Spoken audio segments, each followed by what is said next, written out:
posledních letech významně poklesla účast na volbách jak do Senátu, tak do krajských zastoupení.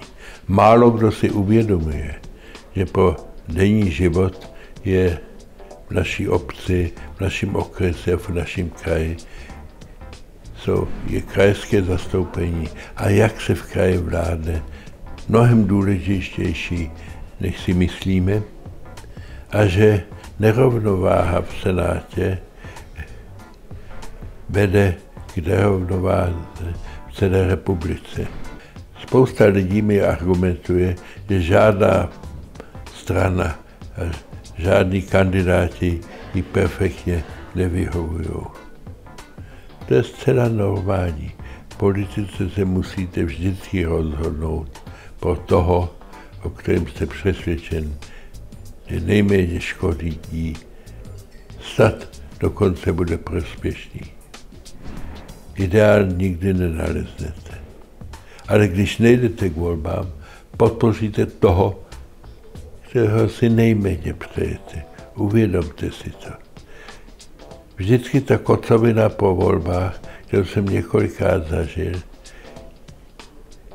jsme si sami způsobili tím, že nejdeme k volbám.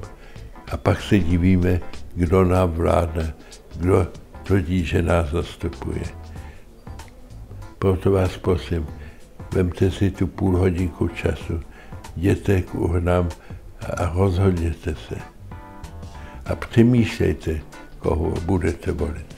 Samozřejmě bych byl nejradši a byl bych vám vděčný, kdybyste volili naše kandidáty a naši stranu.